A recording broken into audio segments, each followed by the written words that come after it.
Papaano ba ako makakaalis ng tuluyan sa bahay ng aking mga magulang? Sa edad kong 35 anyos, naninirahan pa din akong kasama ng mga magulang ko kahit na nakapagtapos ako. Sa lugar kung saan ako nakatira ay hirap akong makahanap ng trabaho.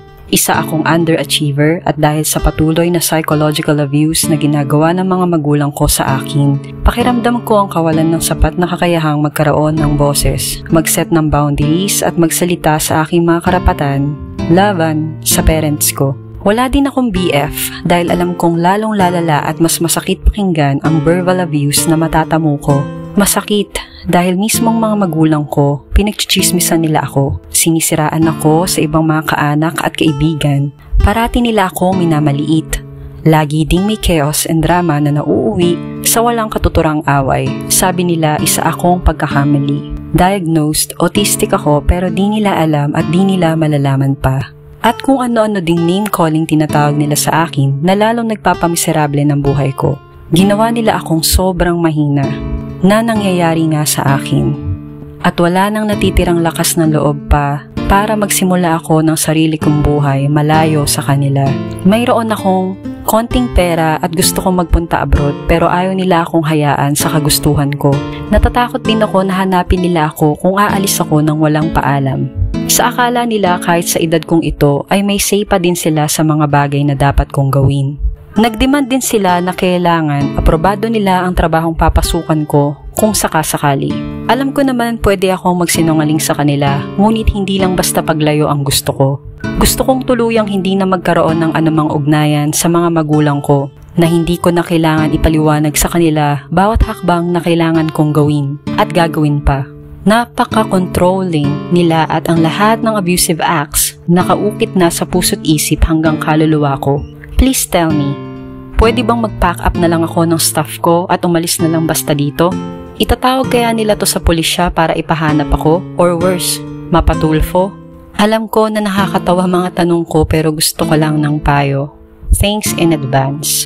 Una sa lahat, hindi mo nabanggit ang pangalan mo o alias man lang, pero dahil binanggit mo na wala ka pang BF, alam kong babae ka. Hindi mo din nabanggit kung mayroon kang iba pang mga kapatid o kung nag-iisa ka lang anak ng mga magulang mo. Naiintindihan kita at gusto kong malaman mo na mas malakas ka kaysa sa akala mong mahina ka dahil pinili mong ibahagi ang iyong kwento kaysa sa sarilinin ng tuluyan ng dinadala mong pagsubok sa buhay kasama ng mga magulang mo. Maraming magtataas ng kilay at sasabihin ayaw mo lang umalis, masyado kang komportable na kasama mga magulang mo at nagkukunwari ka lang o kaya naman ay nag-iinarte.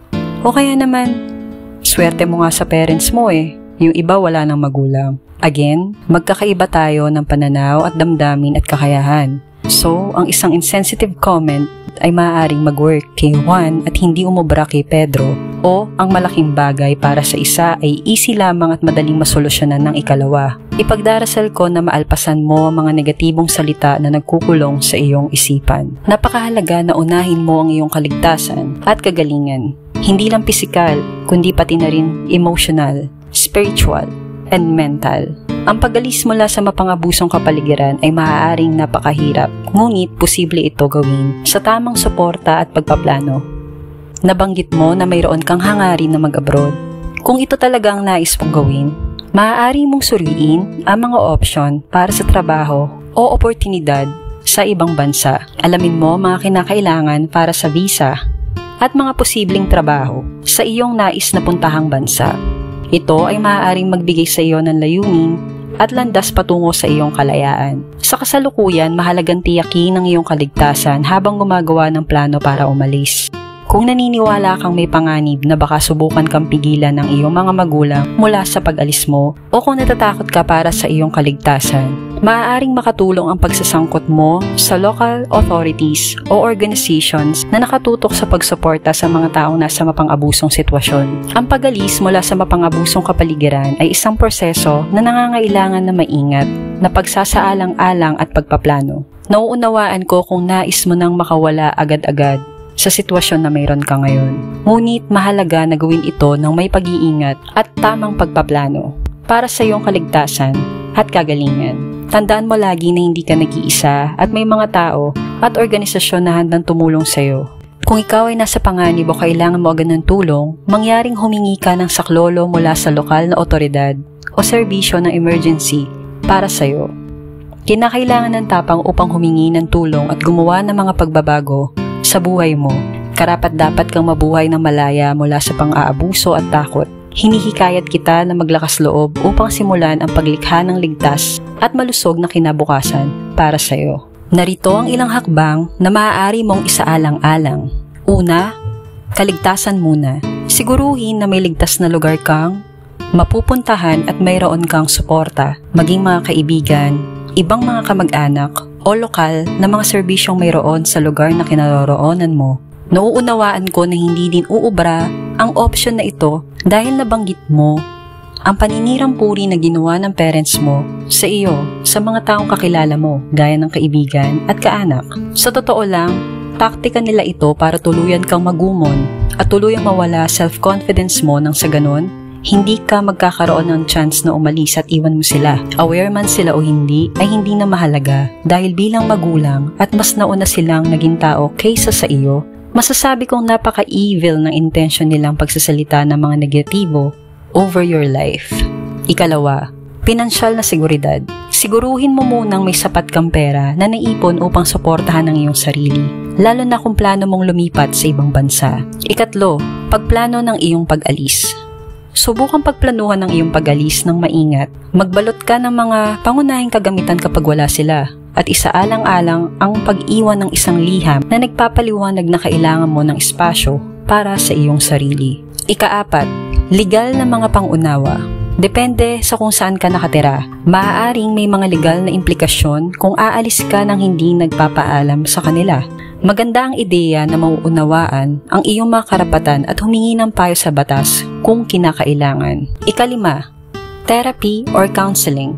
Isaalang-alang mo din ang paghahanap ng therapy o counseling upang matulungan kang harapin ang emosyonal na epekto ng pag-alis at upang mapalakas ang iyong kumpiyansa para sa pagsisimula ng bagong buhay. Kung may kakayahan kang financially na gawin ito, malaking tulong ito para sa mental health mo. Ngunit kung hindi mo pa naman makayanan sa ngayon, ang option na ito, marami ring free resources na mapapanood mo dito sa YouTube sa mga kilalang mental health professionals at sa ibang mga taong gaya natin na dumanas ng narcissistic abuse. Nauunawaan ko na nais mong putulin sila ng tuluyan, pero maaaring mahirap gawin ito nang walang anumang paliwanag. Ganun pa man, mahalaga ang pagbibigay prioridad sa iyong kaligayahan at kalusugan. Kung minsan kinakailangan mong ilagay ang sarili mo sa unahan, kahit na ito ay nangangahulugang pagputol sa mga ugnayang nakakasakit sa iyo. Tungkol naman sa kung magsasabi kaya sila sa pulisya, mahirap talagang hulaan ang kanilang magiging reaksyon. Bilang adult, may karapatan kang magdesisyon tungkol sa iyong sariling buhay. Kung may mga pangamba ka sa iyong kaligtasan, maaari mong ipaalam sa mga otoridad bago ka umalis upang tiyakin ang iyong kaligtasan. Narito naman ang payo na nauugnay tungkol sa biblikal na karunungan. Sa pamamagitan ng pagtitiwala sa Panginoon at pagsunod sa kanyang mga salita, maaari kang makahanap ng gabay at lakas upang makayanan ang sitwasyon sa iyong narcissistic parents. Narito ang mga ilang hakbang na maaari mong subukan. Una, magdasal. Manalangin ka sa Panginoon para sa gabay, kalakasan at kapayapaan sa gitna ng iyong mga pagsubok. Sa Mateo Kabanata 7, Verso 7, sinasabi, ito'y pagpapatuloy sa inyo, hingin ninyo at ibibigay sa inyo. Hanapin ninyo at masusumpungan ninyo, kumatok kayo at bubuksan sa inyo. Ikalawa, magtakda ng malusog ng mga hangganan. Itakda ang mga hangganan sa pakikitungo sa kanila upang mapanatili ang iyong kaligtasan at kalusugan. Sa Efeso Kabanata 6, Verso 2-3, sinasabi na igalang ang iyong mga magulang. Ngunit hindi ibig sabihin na dapat mong tiisin ang pang-aabuso. Ikatlo, isabuhay ang pagpapatawad. Sa pamamagitan ng pagpapatawad, maaari mong palayain ang iyong puso mula sa galit at pait. Sa Efeso, Kabanata 4, Verso 32, sinasabi, maging mabait kayo, magmahalan kayo, at magpatawaran kayo gaya ng pagpapatawad sa inyo ng Diyos sa pamamagitan ni Kristo. Tandaan ng Panginoon ay kasama mo sa bawat hakbang ng iyong paglalakbay. Magtiwala ka sa Kanya at hingi ng Kanyang tulong sa lahat ng bagay.